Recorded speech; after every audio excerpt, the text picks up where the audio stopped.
ইরানের বর্তমান রাহবার কিংবা যে শহীদ রাহবার যার জানাজা হচ্ছে, ইনি বলে গেছিলেন যে হরমুজ আর আগের মতো হবে না। তার মানে পৃথিবীর জ্বালানি সিস্টেমটা আর আগে যাচ্ছে না। খামেনির জানাজা দেখিয়ে দিল পৃথিবী ভাগ হয়ে গেছে। আজকে সৈয়দ আলী খামেনির যে জানাজা বা দেহ মোবারক, সেটা আপনার ইরানের যে পবিত্র শহর একটা আছে, শিক্ষার শহর আর কি, মানে ইরানের যে এখান থেকে ইসলামী বিপ্লবটা সংঘটিত হয়েছিল। আগে ইরানকে নিয়ে অনেকে অনেক ধরনের কথা বলতো যে ইরান আসলে আমেরিকারই সাথে একটা মিত্র, একটা গোপন ভাব, এই সেই। তো এগুলো হলো এক ধরনের লোকের অতি, কি বলবো এটাকে, আতলাপনা। হ্যাঁ,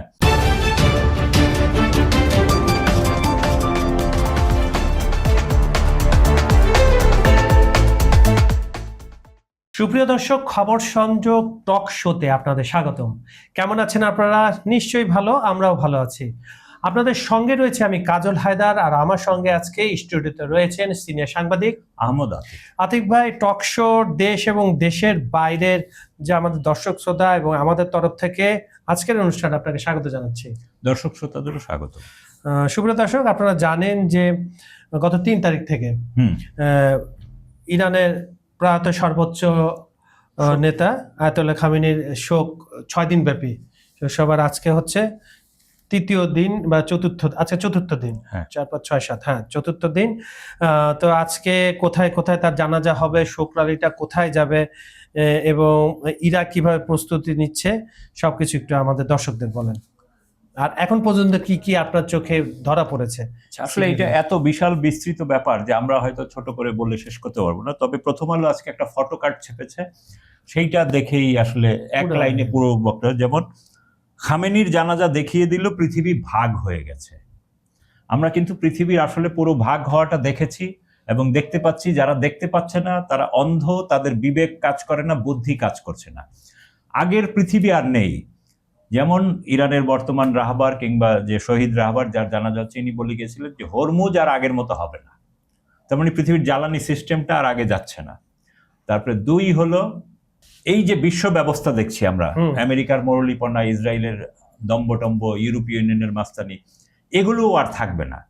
কারণ ইরান তার যে রাহবারের জানাজা বা শেষকৃত্য, যেই ভাষাই বলি, এর মাধ্যমে কিন্তু সে বিশ্ববাসীকে একটা মেসেজ দিয়েছে এবং কূটনৈতিক সমীকরণটা করেছে। যেমন 100-র মতো দেশের প্রতিনিধি যাওয়ার কথা, কিন্তু আমরা সর্বশেষ পেলাম যে 70-এর বেশি দেশের রাষ্ট্র থেকে প্রতিনিধি গিয়েছে, আর বাকিগুলো এখানকার রাষ্ট্রদূত কিংবা আশেপাশের দেশের রাষ্ট্রদূত বা প্রতিনিধিরা সেখানে সামিল হয়েছে। তার মানে ইরানের এইখানে একটা কূটনৈতিক বিজয়। মার্কিনীরা 13টি দেশকে হুমকি দিয়ে, এর মধ্যে মধ্যপ্রাচ্যের কয়েকটি দেশও আছে যাদেরকে হুমকি দিয়ে বলেছে যে তোমরা যদি যাও তোমাদের সাথে আমাদের সাহায্য, সহায়তা ইত্যাদি পুনর্বিবেচনা করা হবে। তো অনেক দেশ এই ভয়টা ঠিক মতো নিতে পারেনি, যার ফলে তারা সেখানে যায়নি, এবং কিন্তু সেটা আবার তারা ইরানিদেরকে জানিয়েছে। তার মানে মার্কিনীরা এখন ভয় দেখিয়েও মানুষকে ইরানমুখী যে নতুন বিশ্ব ব্যবস্থা, সেটা থেকে সরিয়ে রাখতে পারছে না। মানুষ কিন্তু তার পথ বেছে নিচ্ছে। এবং যারা আগে ইরানকে নিয়ে অনেকে অনেক ধরনের কথা বলতো যে ইরান আসলে আমেরিকারই সাথে একটা মিত্র, একটা গোপন ভাব, এই সেই। তো এগুলো হলো এক ধরনের লোকের অতি, মানে কি বলবো এটাকে, আতলাপনা। হ্যাঁ, তো এগুলোর বাইরে গিয়ে এখন ইরান কিন্তু একটা পরিবর্তিত যে বিশ্ব, সেটা আমাদের চোখের সামনে নিয়ে এসেছে। এবং ইরান কিন্তু ঘোষণা দিয়েছে আরেকটা, যে যেই দেশগুলোর প্রতিনিধি তাদের নেতার যে জানাজা বা শেষকৃত্যে সম্মান জানাতে গিয়েছে, তাদের জন্য ভবিষ্যতে হরমুজ বিষয়ে আলাদা ছাড় থাকবে। কিন্তু কি ছাড় থাকবে সেটা এখনো প্রকাশ হয়নি, এটা হয়তো সামনে আসবে। পজিটিভ একটা মেসেজ আপনি যদি বলতে। তার মানে হলো একটা বিশাল পজিটিভ। আর একমাত্র মুসলিম দেশ যে ইরানের রাহবারের জানাজায় অংশ নেয়নি, সেটা হলো পৃথিবীর জনসংখ্যার দিক দিয়ে সর্ববৃহৎ মুসলিম দেশ ইন্দোনেশিয়া। তারা আমেরিকার ভয়ে এত তটস্থ ছিল। এর কারণও আছে, কারণ কিছুদিন আগে ইন্দোনেশিয়ার বর্তমান সরকারের বিরুদ্ধে আমাদের বিভিন্ন দেশের মতো খুব আন্দোলন গড়ে উঠছিল, এবং সেইটার অভিযোগ যে মার্কিনীরাই এই আন্দোলনটা গড়ে তুলেছে, এবং এতে ইন্দোনেশিয়ার সরকার প্রায় পরে অবস্থা ছিল। তো এই মুহূর্তে যদি তারা আবার ইরানের রাহবারের জানাজায় আসে, দেখা যাবে এটা খুব অবাক হওয়া ব্যাপার না, 1-1.5 মাসের মধ্যে আবার আর একটা আন্দোলন জানাবে, এই সরকারকেই ফেলে দেবে। যার কারণে ইন্দোনেশিয়ান সরকার এইভাবে যায়নি, কিন্তু ইন্দোনেশিয়ার যে দূতাবাস আছে তারা কিন্তু এখানে অংশ নিয়েছে। মেসেজটা তারা ইরানকে সম্ভবত দিয়ে দিয়েছে। না, সেটা তো দিয়ে দিয়েছে। যাক, এই যখন অবস্থা, তো এর মধ্যে আজকে সৈয়দ আলী খামেনির যে জানাজা বা দেহ মোবারক, সেটা আপনার ইরানের যে পবিত্র শহর একটা আছে, শিক্ষার শহর আর কি, মানে ইরানের যেখান থেকে ইসলামী বিপ্লবটা সংঘটিত হয়েছিল, কোমে জানেন যে মাদ্রাসা ফাউজিয়া, এটা হলো যে ইরানের ইসলামী বিপ্লবের মূল সূতিকাগার ছিল। ওইখানে ইমাম খোমেনি শিক্ষক ছিলেন এবং বর্তমান শহীদ রাহবার উনিও সেইখানে শিক্ষকতা করেছেন এবং অনেকদিন ছাত্র ছিলেন। আবার তার যে ছেলে বর্তমান রাহবার মুস্তফা খামেনি, ইনিও এখানকার শিক্ষক ছাত্র সবই। তো এই শহরে আজকে আছে এবং তেহরানের সময় ভোর মানে গত মধ্যরাত থেকেই, মানে সকালে হাজির হওয়ার কথা, কিন্তু মধ্যরাত থেকেই সমস্ত আশেপাশের শহরের এবং ওই শহরের লোকজন সেখানে সমবেত হয়েছে এবং ওইখানকার বিখ্যাত মসজিদটার নাম হলো মসজিদে জামকারান। তো সেই জামকারান মসজিদ তো কানায় কানায় পুরো শহরের কোথাও আপনি আর এখন জায়গা নেই। তো এই মুহূর্তে আমাদের দেশের সময় যাই হোক, আমাদের থেকে তাদের 3 ঘন্টা আগানো থাকে আর কি, 2.5 ঘন্টা, সরি, আমরা আগে 2.5 ঘন্টা আমরা আগানো, তারা পেছানো। তো সেইভাবে আজকে জোহরে সম্ভবত সেইখানে জানাজা হবে। তারপর সেই জানাজার পর সেইখান থেকে এই সময় কিন্তু সেই আশেপাশের এলাকায়, পুরো শহর এবং আশেপাশের এলাকায় কোনো রকম উড়োজাহাজ, কোয়াডকপ্টার বা ড্রোন উড়ানো নিষিদ্ধ। এবং যে ইরানের উচ্চ পর্যায়ের প্রতিনিধি দল কিন্তু ওই যে ওইখানে এটা সবকিছু নিরাপত্তা এগুলো দেখাশোনা করছেন। তো যাই হোক, তো 8ই জুলাই এখন এটা কোম শহরে আছে, কোমের সব আনুষ্ঠানিকতা শেষ এবং এইখানের জানাজা টানাজা শেষে এইটা চলে যাবে ইরাকে আগামীকাল। হ্যাঁ, তো আগামীকাল তো ইরাকের যে আয়াতুল্লাহ খামেনির যে জানাজা আয়োজন যারা করবে বা নিয়ন্ত্রণ করবে, সেটার যে মুখপাত্র সাদমান, তিনি জানিয়েছেন যে বুধবার স্থানীয় সময় বিকেল 4টায় কারবালায় জনসাধারণের অংশগ্রহণে জানাজা ও শোকযাত্রা শুরু হবে। নিরাপত্তার স্বার্থে অনুষ্ঠানের সময় পুরো এলাকায় কোনো ধরনের উড়োজাহাজ, কোয়াডকপ্টার, ড্রোন এই ধরনের সবকিছু নিষিদ্ধ। এবং সাদমানের ভাষ্য অনুযায়ী নাজাফে প্রায় 6 কিলোমিটার এবং কারবালায় 5.8 কিলোমিটার পথ জুড়ে শোকযাত্রা, মানে নাজাফ আর কারবালা পাশাপাশি শহর আর কি, এবং দুইটাই পবিত্র শহর। ইরানে যেমন এই যে কোম শিক্ষা দীক্ষায় খুব শিয়া সেন্টার অফ থট, ঠিক নাজাফও থট অফ স্কুল, মানে শিয়া থট অফ স্কুলের আরেকটা কেন্দ্র। তবে কোম 1 নম্বরে, নাজাফ পরে 2 নম্বরে। যেমন আমাদের সুন্নি থট অফ স্কুল বলা হয় মিশরের আল আজহার বিশ্ববিদ্যালয়কে, যদিও এখন আবার ওহাবি থট অফ স্কুল চলে এসছে মক্কা ইউনিভার্সিটি, মদিনা ইউনিভার্সিটি, এটা যে সালাফি ওহাবি এই গ্রুপগুলোর। আর সুন্নি থট অফ স্কুল ধরা হয় আল আজহার। তো সেই হিসাবে নাজাফও তাদের সেকেন্ড তো সেই পাশাপাশি শহর, সেখানে অনুষ্ঠিত হবে। এবং এই সময় জরুরি চিকিৎসা সেবার জন্য তাদের প্রচুর অ্যাম্বুলেন্স, ডাক্তার এগুলো মজুদ থাকবে। এবং এই জানাজার অনুষ্ঠানটি কভার করতে ইতিমধ্যে ইরাক, আরব বিশ্ব এবং বিভিন্ন আন্তর্জাতিক গণমাধ্যমে 3000 সাংবাদিক ইরাকে পৌঁছে গেছেন। ইরানেও একই ধরনের প্রচুর সাংবাদিক ছিল। পাশাপাশি 2500টি ক্যামেরা এবং 23টি সরাসরি সম্প্রচার কেন্দ্র থেকে পুরো অনুষ্ঠান লাইভ সম্প্রচার করা হবে, আরো বিভিন্ন অঞ্চলে আর কি ইরাকের। তো সেইখানে নাজাফে 350টি এবং কারবালায় 400টির বেশি অস্থায়ী সেবা কেন্দ্র স্থাপন করা হয়েছে। কারণ আপনি জানেন যে কারবালা বা ইরাকের মানুষের কিন্তু এটা করতে খুব অভ্যস্ত। কারবালায় যখন ইমাম হোসেনের 40 আসছে সামনে, মানে উনি শাহাদাতের 40, মুহররমের 10 তারিখে, সেটা হলো সফরের 20 তারিখে, এটারে বলা হয় তা আরবাইন। এই আরবাইনেও কিন্তু পৃথিবীর সবচেয়ে বড় গণজামায়াত হয়, এরকম 2.5 থেকে 3 কোটি। হ্যাঁ, ইমাম হোসেনের অভ্যস্ত। ওইখানে যারা লোকজন যায়, জিয়ারতে যায় কারবালার ওখানে ইমাম হোসেনের মাজারে, ওই 40 দিনের দিন তখন কারো কিন্তু খাওয়া দাওয়া কিনতে হয় না। এটা মজার ব্যাপার। আপনি যেমন হজ করতে যাবেন বা অন্য কোথাও ঘুরতে যাবেন, আপনার কিন্তু নিজের খাবারটা নিজে কিনতে হবে। আর আপনি যখন কারবালা জিয়ারত করবেন, সারা পৃথিবীর কোটি কোটি মানুষ ওইখানে দান করে যে আমার অর্থে জিয়ারতকারীদের কিছু খাওয়াবা। মুসলমানরা যেমন দেয়, অমুসলিমরাও প্রচুর দেয়, এবং বিশেষ করে মার্কিন খ্রিস্টানরাও এখানে প্রচুর করে। তো যার ফলে আপনার খাওয়া দাওয়ার কারো কোনো টাকা লাগে না। রাস্তাঘাটে সমানে সবাই চা নিয়ে আসছে, বিরিয়ানি নিয়ে আসছে, নানান ধরনের খাবার শিশুরা দিচ্ছে। এবং ওইখানে জানেন যে সবাই খালি পায়ে যায়, মাইলের পর মাইল খালি পায়ে হেঁটে যায়, এটা ইমাম হোসেনের প্রতি শ্রদ্ধায়। এবং সেইখানে ওই আপনি হাঁটতে হাঁটতে ক্লান্ত হয়ে গেলেন, রাস্তার পাশে সমান প্রচুর তাঁবু আছে, তাঁবুর মধ্যে কার্পেট বেছানো, আপনি একটু রেস্ট নিতে বসবেন, লোকজন এসে আপনার পায়ের মাসল করে দিবে, হাত পায়ের মাসল করে দিবে। তো এই অভিজ্ঞতাটা তো তাদের আছে, যার ফলে এইবারের এই যে তাদের যে লোকজন সমবেত হবে, ইরাকেও প্রায় কোটি খানিকের কাছাকাছি, সেইখানেও এই সেবাগুলো তারা দিবে। তো তাছাড়া ইরাকের যে আপনার ওই যেসব স্বেচ্ছাসেবক বাহিনীগুলো আছে, যেগুলাকে আমরা প্রতিরোধ যোদ্ধা বলি, তারা এর পুরো নিরাপত্তায় চারদিকে আমরা এদের নামগুলো বলতে পারছি না। তারপরে ইরাকি পুলিশ আর সেনাবাহিনীও তো সহযোগিতা করবে। ইরাকি সরকারের পুলিশ, সরকারের সেনাবাহিনী এবং এই যে বেসরকারি স্বেচ্ছাসেবক বাহিনীগুলো, আপনি ইরাকের মুক্তাদা আল সদর আছে, আরো অনেকে আছে, এদের কিন্তু প্রচুর ভলান্টিয়ার বাহিনী আছে। তো এইসব বাহিনীগুলো চারদিকে থাকবে, তাদের পূর্ব অভিজ্ঞতা থেকেই তারা এই নিরাপত্তাটায় কাজ করবে, যার ফলে এইখানে তেমন কিছু হবে না। তারপর সেটা ওইখান থেকে শেষ হয়ে তারপর এটা চলে যাবে আপনার ইরানের যে উত্তর পূর্বাঞ্চলীয় শহর মাশাদ, সেইখানে ইমাম রেজা ইসলামের মাজারের প্রাঙ্গণে চূড়ান্ত দাফন ও জানাজা সম্পন্ন হওয়ার কথা রয়েছে। তো এই হলো মোটামুটি যে ওনার যে অনুষ্ঠান অবস্থা আর কি। আর আরেকদিকে এই মার্কিন যুক্তরাষ্ট্রের অবস্থা তো আমরা দেখতেই পাচ্ছি। কালকে আমি দেখছিলাম যে এই যে মার্কিন যুক্তরাষ্ট্র হম্বিতম্বি করছে, ইরানের যে পররাষ্ট্রমন্ত্রী মনে হয় বাকের কালিবাফ, আব্বাস আরাকচি, উনি কিন্তু মার্কিনীদেরকে, ট্রাম্পকে সতর্ক করে বলছেন যে তোমরা নিজেদের জনগণের দুঃখ দুর্দশা নিয়ে চিন্তা করো, তোমরা নিজেদের জনগণের কোনো দুঃখ দুর্দশা নিয়ে চিন্তা করো না, আমাদের চিন্তা করো। কালকে আমি মার্কিন যুক্তরাষ্ট্রের নিউ ইয়র্কে অবস্থানরত পশ্চিম বাংলার একজন অর্থনীতিবিদ ডক্টর পার্থ বন্দ্যোপাধ্যায়, তার একটা পডকাস্ট দেখতেছিলাম। সেইখানে কিন্তু তিনি খুব ভয়াবহভাবে বর্ণনা করেছেন যে আসলে সারা পৃথিবী যেইভাবে মার্কিন যুক্তরাষ্ট্রকে দেখে, মার্কিন যুক্তরাষ্ট্র কিন্তু এখন তলানির দিকে, তাদের অর্থনীতি সবকিছু তলানির দিকে। এবং তিনি বলছেন যে উন্নত দেশগুলোর মধ্যে ওবেসিটি, ড্রাগ, হেলথ, স্বাস্থ্য, শিক্ষা, সব ধরনের যে সামাজিক নাগরিক ফ্যাসিলিটিস এবং মানবাধিকার, এদিকে সবচেয়ে পিছিয়ে হলো যুক্তরাষ্ট্র। এবং দিন দিন সে আরো পিছিয়ে পড়তেছে, তার লোন বেড়ে যাচ্ছে, কিন্তু সে বাগাড়ম্বর করছে। এবং আরো একটা মজার জিনিস বললো উনি, যে মার্কিন যুক্তরাষ্ট্রের মাত্র 40% কলেজে যাওয়ার উপযোগী যে 100% আছে, তাদের মধ্যে 40% মাত্র উচ্চশিক্ষা নিতে যায়, আর 60% যায় না। তো ইনি বলতেছেন যে এদের একজনের সাথে তিনি আলাপ করে বললেন তোমরা যাও না কেন? ওখানে গিয়ে আমরা কি করব? কারণ আমি উচ্চশিক্ষা নিব তো আমার ফ্যামিলি চলবে না।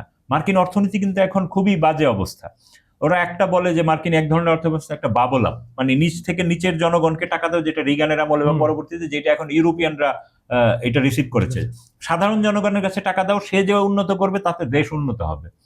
আর এখন মার্কিন যুক্তরাষ্ট্র হয়েছে, উনি ওই ডক্টর পার্থ বন্দ্যোপাধ্যায় বলছেন, উনি নিজেও অর্থনীতিবিদ, যে 1% মার্কিন সম্পদের 1%-এরও 1% লোকের কাছে, বুঝতেছেন তো, 99.1, সেই 1% লোকের কাছে মার্কিন পুরো সম্পদটা, এবং তারা যদি কিছু ছিটায় ওইখান থেকে নিচে আসে জনগণ ওটুক পায়। তার মানে মার্কিন জনগণের জীবন মান কিন্তু এইসব কারণেই পিছিয়ে বলছে। তারপরে উনি আরেকটা বলেছেন যে সাধারণ মানুষ ক্রমশই দারিদ্র্যের দিকে যাচ্ছে। তারপরে উনি ওনার নিজের মেয়ের কথা বলে, কলাম্বিয়া ইউনিভার্সিটিতে ওনার মেয়ে পিএইচডি করতে গেছে, কয় যে আমার মেয়ে যদি সেখানে স্কলারশিপ না পেত তার পক্ষে কোনোদিনও পিএইচডি করা সম্ভব হতো না। কারণ কি, মার্কিন যুক্তরাষ্ট্রে যারা, যে আমরা অনেকে বলি ওখানে ব্যাংকিং ফ্যাসিলিটিস, এই ফ্যাসিলিটিস এগুলো আছে, এগুলো দিয়ে যখন সে উচ্চ শিক্ষা অর্জন করতে যাবে, সারা জীবন মৃত্যুর আগ পর্যন্ত সে সেই লোন কিস্তি শোধ করতে হবে। তো মার্কিন যুক্তরাষ্ট্র হলো একটা সুদ ভিত্তিক এবং কিস্তি ভিত্তিক সমাজ। আপনাকে সব ব্যাংক লোন দিবে, কিন্তু আপনার জীবনের শেষ দিন পর্যন্ত আপনার কিস্তি পরিশোধ করতে হবে। এটা খুবই, হ্যাঁ। তারপরে উনি আরেকটা বলছেন যে এই যে তারা স্বাস্থ্য ব্যবস্থার কথা বলে, পৃথিবীর সবচেয়ে বেশি কোভিডে যেই দেশটিতে মারা গেছে সেটা হলো মার্কিন যুক্তরাষ্ট্র, এককভাবে 12 লাখ লোক মারা গেছে। তো এই যে উচ্চ শিক্ষার অবস্থা এবং সাধারণ মানুষের অবস্থা এবং জীবনমান, এইটা নিয়ে এই দেশ যখন আরো যুদ্ধ করছে, এই যুদ্ধ তো এই রাষ্ট্রটিকে আরো নিচের দিকে নিয়ে যাবে দিন দিন। এইটা কিন্তু কেউ বলতেছে না। এটাই যে আমরা পার্থ বন্দ্যোপাধ্যায়ের গতকালের কথায় দেখতে পেলাম। তো এই অবস্থায় ট্রাম্প আবার ক্ষণে ক্ষণে ইরানিদেরকে হুমকি দিচ্ছেন, 9 কোটি 10 লাখ লোককে আমি একবারে শেষ করতে। এবং আপনি নেতানিয়াহুও, মানে এটা কিন্তু এই যে তারা রাহাবারের জানাজা দেখে তাদের কিন্তু মাথা নষ্ট হয়েছে, পুরো ইউরোপীয় শক্তি এবং আমেরিকানদের, যে ইরান এটা করলো, কি দেখালো যে এই রাহাবার জীবিত থাকতেও যেমন তাদের সাইজ করে দিয়ে গেছে, ওনার মৃত্যুর মধ্যে দিয়ে পুরো জাতিকে আবার ঐক্যবদ্ধ করেছে, এবং পুরো এত বেশি ঐক্যবদ্ধ হয়েছে সারা পৃথিবীকে তাদের সাথে নিয়ে আসতে পেরেছে, এবং নতুন বিশ্ব ব্যবস্থা তৈরি করে ফেলছে, যেটা হয়তো এখন সময়ের ব্যাপার মাত্র। এবং এই যে দেখেন, নেতানিয়াহু কিন্তু গত 2 দিন আগে তার মন্ত্রিসভা এবং সবাইকে নিয়ে বৈঠক করেছে, সেইখানেও কিন্তু সে ওই ট্রাম্পের মতোই ইরানকে একদম সমূলে শেষ করে দেওয়ার মতো হিসাব করছে। হ্যাঁ, তো এই দুই পক্ষই যখন এই ধরনের হিসাব করছে, আপনি নিশ্চিত থাকেন যে রাহাবারের দাফনের পরে এটা একটা নতুন এসকেলেশনের দিকে, যুদ্ধের একটা নতুন মাত্রার দিকে যাবে। তো সেইটা থেকে হয়তো আর পৃথিবীকে ঠেকানো যাবে না। আর তারপরে আবার দেখেন, এই যে বিশ্বকাপ ফুটবলকে আমরা যেটাকে খুবই নিরপেক্ষ এই সেই বলতে, সর্বশেষে তার শেষ নিরপেক্ষতা হারিয়ে হলো, যে মার্কিন যুক্তরাষ্ট্রে একজন প্লেয়ারকে লাল কার্ড দেওয়া হলো, এবং পৃথিবীর এই পর্যন্ত আমরা যত বিশ্বকাপ দেখেছি কোথাও লাল কার্ড প্রত্যাহার করা হয়েছে এরকম হিসাব নেই। ট্রাম্প আবার নিজেই আজকে সকালে তাদের সাংবাদিকদের সাথে সাক্ষাৎকার বলছে, হ্যাঁ আমি ফিফা প্রেসিডেন্টকে বলেছি যে এই লাল কার্ডটা প্রত্যাহার করে নেওয়া যায় কিনা, কারণ আমাদের সেই মানের প্লেয়ার আর নাই। এবং করে তো লাভ হয় না, 4-1 গোলে হারছে, যথারীতি হারুক, কিন্তু ফিফা কিন্তু সেই লাল কার্ড প্রত্যাহার এবং এটা বেলজিয়াম সহ ফুটবলে আরেকটা সংস্থা ইউএফএ তারাও কিন্তু নিন্দা জানিয়েছে যে এই ধরনের ফিফাকে মাথা নত করা উচিত ছিল। তার মানে কি আপনি বুঝতে পারতেছেন যে পৃথিবীর যে সিস্টেম ভেঙে যাচ্ছে সব জায়গায়, খেলা বলেন, রাজনীতি বলেন, সামরিক আইন বলেন, অর্থনীতি বলেন, সমাজসেবা বলেন, সব জায়গায় আমেরিকানরা এটা ভেঙে দিচ্ছে। তো আবার মার্কিনীরা দেখেন মার্কিনীরা যে হম্বিতম্বি করছে বিদেশিদের, তো ইরানিরা কিন্তু, ইরানের যে পররাষ্ট্রমন্ত্রী তিনি সুন্দর করে বলছেন ইরানিরা বিদেশির হুমকির ভাষায় অভ্যস্ত এবং তারা তাতে বিচলিতও নয়। এবং তারা বলেছে যে মার্কিন যুক্তরাষ্ট্র হলো মার্কিন যুক্তরাষ্ট্র যে দেশটা দেখি এটা মোটা দাগে 250 বছর আর ছোট দাগে 100 বছরের কম, কারণ গত 100 বছর এটার মূল শেপটা নিয়েছে। এর আগে কিন্তু এত বড় ছিল, বিভিন্ন প্রদেশ এবং প্রাদেশিক ভাগটাক ছিল। তো ইরানিরা বলেছে যে আপনাদের তো সম্মানও নেই, মর্যাদাও নেই, মাত্র 250 বছরের ইতিহাস। তো মার্কিনীরা আসলে এ থেকে আসলে কি বুঝে সেটাও আমরা বুঝি না। তো যাই হোক, তাদের বিষয়টি তার। একটু হরমুজ প্রণালীতে কি হচ্ছে একটু বলতে। এই মুহূর্তে যেহেতু আসলে সব নজর এখন আপনার রাহাবারের জানাজার দিকে এবং বিশ্বের এই কূটনীতি, এটাও কিন্তু দেখেন জানাজার মাধ্যমে একটা কূটনীতি অবশ্যই। সেইখানে তারা কোরআন কেমন ভাবে ব্যবহার করছে, যদিও বাংলাদেশে কিছু অদ্ভুত লোকজন বলছে ওইখানে জানাজায় গেলে আপনার ইসলাম শেষ হয়ে যাবে, এই শেষ হয়ে যাবে, কিন্তু সৌদি তাদের গুরু আবার সৌদি আরব বা আফগানিস্তান, তো তারা যে গেল তাদের কি হবে সেটাই। মানে এই অদ্ভুত সব লোকজন এদের আসলে এখনো। আচ্ছা, এখানে কিন্তু বাংলাদেশ খুব সুন্দর একটা, আপনার যখন আমাদের স্পিকার হাফিজ গেলেন ওনাকে কিন্তু বুকে টেনে নিলেন আপনার স্পিকার ওখানকার, আর উনি টেনে নিয়ে এবং বোঝাই গেল যে, এবং হাফিজের বক্তব্যটাও কিন্তু খুব জোরালো ছিল বাংলাদেশের পক্ষে, যে আমরা এটা নিন্দা জানাই এবং আমরা পক্ষে থাকবো। মানে হাফিজ, মেজর হাফিজ আসলে বাংলাদেশের মানুষের হৃদয়ের কথাটাই প্রতিধ্বনি করেছে। হ্যাঁ, হয়তো এখান থেকে আমাদের প্রধানমন্ত্রী ওইভাবে বলতে পারতেছেন না নানান কূটনৈতিক কারণে, কারণ মার্কিনদের কাছে আমরাও বাধা, আমাদের বিশাল সবচেয়ে এক্সপোর্ট দেশ, তারা গার্মেন্টস, এরকম নানান কিছুতে আমাদের সমস্যা হবে যদি আমাদের বলতে চাইলেও অনেক ক্ষেত্রে বলা যায় না। তো এই কারণে আমাদের যে স্পিকার উনি সত্যি আমাদের হৃদয়ের কথাটাই ওখানে গিয়ে বলেছেন। তো এই কারণেই এখন সব নজর যেহেতু ওইদিকে, হরমুজের নিউজগুলো একটু কম আসছে, তারপরেও কৌশলগতভাবে যে গুরুত্বপূর্ণ এইখানকার যে তরল প্রাকৃতিক গ্যাস, এটা পরিবাহী একটি বাণিজ্যিক ট্যাঙ্কারে ক্ষেপণাস্ত্রের হামলা হয়েছে। এটা ব্রিটিশ সামরিক বাহিনীর পক্ষ থেকে এটা বলা হয়েছে। যুক্তরাষ্ট্র বলছে কিন্তু এটা ইরান চালিয়েছে, ইরান কিন্তু কোনো কথা বলে নাই এখন। ইরান এই ব্যাপারে কোনো কথা বলেনি, এবং এটা মঙ্গলবার ভোরের দিকে, মানে আজকে ভোর, আজকে মানে সোমবারের শেষ, আজকে শুরু, এইরকম একটা সময়, মানে আসলে দুই দেশের সময়ের পার্থক্যের কারণে এই ডেটটা একটু এদিক সেদিক হয়ে যায়। হ্যাঁ, তো এই সময় এই চলমান জাহাজের উপর আক্রমণের এটা সর্বশেষ ঘটনা। এর মধ্যে যে গত ফেব্রুয়ারি মাসের শেষ ভাগ থেকে যুদ্ধ শুরু হওয়ার আগে এই অঞ্চল দিয়েই তো 5 ভাগের 1 ভাগ জ্বালানি বা একটু বেশি এই রুট দিয়ে জ্বালানিটা যায়। তো ইরানের যে রাষ্ট্রীয় টেলিভিশন তারা জানিয়েছে এই গ্যাস ট্যাঙ্কারটি তাদের নৌবাহিনীর পক্ষ থেকে বিশেষ সতর্কতা উপেক্ষা করে চলাচল করার কারণে হামলার শিকার হয়েছে। তবে এই আক্রমণের দায় অফিসিয়ালি এখনো ইরান স্বীকার করেনি। হ্যাঁ, তো ওই যে মার্কিনীরা যেটা, মানে ইরানিরা যেটা বলেছে যে এখানে আমাদের নিয়ম লঙ্ঘন করে তুমি যেতে পারবে না, একটা চুলও এখান দিয়ে আমাদের চোখের আড়ালে যাওয়া সম্ভব না। এবং তো এই স্বাভাবিকভাবেই এটা আক্রান্ত হয়েছে। এখন এটা মার্কিন যুক্তরাজ্য, ব্রিটিশ যে ম্যারিটাইম ট্রেড অপারেশনস কেন্দ্র, তারাই এটা কনফার্ম করেছে আর কি। তো এই ক্ষেপণাস্ত্রটি এসে এটির বাম বা পোর্ট সাইডে আঘাত করে, যার ফলে খুব বেশি হয়নি, মানে এটাকে থামিয়ে দেওয়ার জন্য এটা চেষ্টা করা ছিল। এটা হয়তো ক্ষেপণাস্ত্র না, আমার ধারণা এটা কোনো ড্রোনের বিস্ফোরক হবে, খুব হালকা মানের আর কি। এই যদিও মার্কিনীরা মনে করে এখানে যত জাহাজের উপর হামলা হয় সবই ইরানিরা করে, কিন্তু আমার তো মনে হয় যে অনেক সময় ফলস ফ্ল্যাগ হতে পারে। এর আগে আমরা আরব আমিরাতে, ওমানে এগুলো দেখেছি, বাহরাইনে। আচ্ছা আতিক ভাই, আমি একটু দর্শক এইতে প্রশ্নের এইতে ঢুকছি সেগমেন্টে, তারপরে আমি একটা বিষয় জেনে আজকের অনুষ্ঠান শেষ করবো, সেটা হচ্ছে ইরানের হামলার সংখ্যায় মার্কিন ঘাঁটি ইসরায়েলে সরানোর প্রস্তাব। এটা খুবই একটা সিগনিফিকেন্ট নিউজ আসছে বাইরে থেকে। তার মানে বোঝা যাচ্ছে যে এই 40 দিনের যুদ্ধে মার্কিন যুক্তরাষ্ট্রের মধ্যপ্রাচ্যে কোনো ঘাঁটি অবশিষ্ট নাই, যেগুলো আছে এগুলো সরানো। এটা বলবেন, আমি একটু দর্শক কয়েকটা কমেন্ট পড়ে আসি। আজকের অনুষ্ঠানে প্রথম দর্শক মুসলিম মিয়া, উনি আমাদেরকে ধন্যবাদ জানিয়েছেন সুন্দর একটা অনুষ্ঠান করার জন্য, আপনাকে ধন্যবাদ। আগা একটা আইডি থেকে কথা আসে, আসসালামু আলাইকুম, আমাদেরকে ওয়ালাইকুম সালাম, আমাদের অনুষ্ঠানটা উনি দেখেন এবং আপনাকে আমরা অনুরোধ করব আমাদের ভিডিওগুলো আরো বেশি করে শেয়ার করতে। আচ্ছা, গেমিং বিওই আইডি থেকে আসছে, অনেক সুন্দর আলোচনা, আপনাকে ধন্যবাদ এবং বেশি বেশি শেয়ার করবেন আমাদের অনুষ্ঠানটা। রফি শেখ লিখছেন ভন্ড আমেরিকা, ধন্যবাদ আপনাকে আপনার মূল্যবান কমেন্টের জন্য। আরেকজন লিখছেন অনেক সুন্দর আলোচনা, ধন্যবাদ আপনাকেও। আতিফ ভাই, যেটা আমরা জানতে চাই, আমরা জানি যে গত 40 দিনের যুদ্ধে মার্কিন যুক্তরাষ্ট্রের যে 28 বা 30টা জেট, যতগুলো বাংকার এই বলেন না কেন বেস, এই বেসের মধ্যে প্রায় সবগুলাই মাটির সাথে গুঁড়াই দিছে ইরান। এবং পরবর্তীতে আবার যখন আমরা দেখলাম এই আলোচনাটা শুরুর মাঝখানে আবার হলো, আবার বাহরাইনে অ্যাটাক হয়েছে, কুয়েতে অ্যাটাক। তো এই পরিপ্রেক্ষিতে এখানে যেটা যে আপনার গত সপ্তাহে Jewish institute of national security of America, JINSA, এর ওয়েবিনারে আপনার একজন ফ্রাঙ্ক ম্যাকেনজি আর কি, মার্কিন সেন্টকমের সাবেক প্রধান জেনারেল আর কি, তিনি বলেছেন, এখন তো চাকরিতে নাই, এখন অনেক কথা বলতে পারেন আর কি। তিনি বলছেন কোন সুস্থ স্বাভাবিক মানুষই ইরান থেকে 100 কিলোমিটার মাত্র দূরে কাতারের আল উদেইদ ঘাটিতে সেন্টকমের সদর দফতর বানাতে রাখার সিদ্ধান্ত নিত, অথচ এইটা এখনো রয়েছে। তো তার মতে আর কি 2022 সালে তিনি এবং অন্য কর্মকর্তারা বাইডেন প্রশাসনকেও সতর্ক করেছিলেন যে আরব আমিরাত, কুয়েত, কাতার, বাহরাইনের এই ঘাটিগুলো ইরানের হামলার ঝুঁকিতে, তাই এগুলোকে আরো পশ্চিম দিকে অর্থাৎ ইসরায়েল, মিশর, জর্ডান এইসব দিকে সরিয়ে দেওয়ার প্রস্তাব করেছিলেন। কিন্তু বাইডেন প্রশাসন তাদের এইসব কথা শুনেনি, কিন্তু তারা ইসরায়েল এবং মিশরের দিকে এবং জর্ডানের দিকে সরিয়ে নেওয়ার কথা। তো তখন তারা কঠোরভাবে এগুলো প্রত্যাখ্যান করেছিলেন।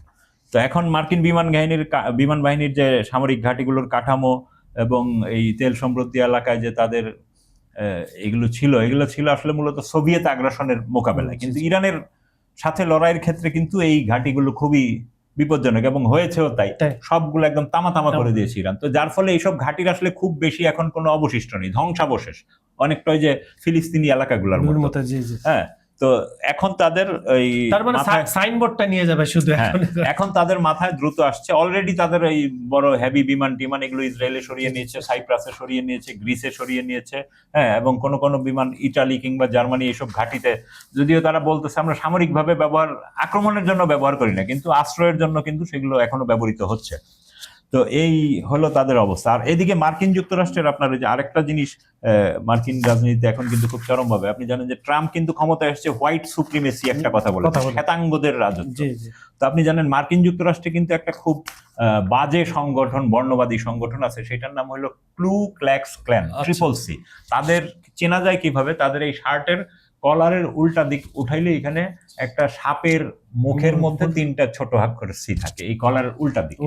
তো এই সংগঠনটি হঠাৎ করেই কিন্তু মার্কিন যুক্তরাষ্ট্রে আবার ব্যাপক করতেছে, এবং এই যে নির্বাচন এগুলোতে যে বামপন্থী না মানে বাম চিন্তাধারার লোকদের একটু আগমন, এর ফলে কিন্তু এই CCC আবার সামনে চলে আসতেছে, এবং তারা বিভিন্ন মার্কিন যুক্তরাষ্ট্রের বিভিন্ন সোর্স থেকে তাদের উন্মোদন আমরা দেখছি ওয়াশিংটন ডিসির ভিতরে ঢুকে তারা কি করছিল, তারা বিভিন্ন অশ্বেতাঙ্গ মানুষদেরকে হুমকি টুমকি দিচ্ছে, মার্কিন যুক্তরাষ্ট্র ছাড়ার হুমকি দিচ্ছে বিদেশিদের, এবং তারা কিন্তু খুব ফেরোসাস টাইপের হয়। আচ্ছা, ধন্যবাদ আতিক ভাই, আপনি খুব সুন্দর প্রতিটা বিষয়ে চুলচেরা বিশ্লেষণ করেছেন। দর্শকরা আশা করছি সে খুব সুন্দরভাবে বুঝে গেছেন। সুপ্রিয় দর্শক, আজকের এই টক শোটা কেমন লাগলো আমাদেরকে কমেন্টে জানান। আমাদের ভিডিওগুলো সম্পূর্ণ দেখে লাইক, কমেন্ট আর শেয়ার করবেন। পৃথিবীর কোন প্রান্ত থেকে আমাদের অনুষ্ঠানগুলো আপনারা উপভোগ করছেন, জায়গার নাম, আপনার নাম কমেন্ট সেকশনে লিখে পাঠান। বিজ্ঞাপন ও প্রমোশনের জন্য ডেসক্রিপশনে কিছু নাম্বার দেওয়া আছে, সেখানে আপনারা যোগাযোগ করতে পারেন। আর জিও পলিটিক্যাল যে কোনো বিষয় যদি জানতে চান আমাদের মেইল করেন, আমাদের কমেন্ট সেকশন আপনারা লিখে দেন, আমরা সেই বিষয়ে সপ্তাহে যে কোনো একটা দিন আমরা অনুষ্ঠান করতে পারি। আজকের মতো এখানে বিদায় নিচ্ছি, দেখা হবে আগামীকাল একই সময় একই চ্যানেলে। ততক্ষণ পর্যন্ত সবাই ভালো থাকবেন, সুস্থ থাকবেন, আল্লাহ হাফেজ।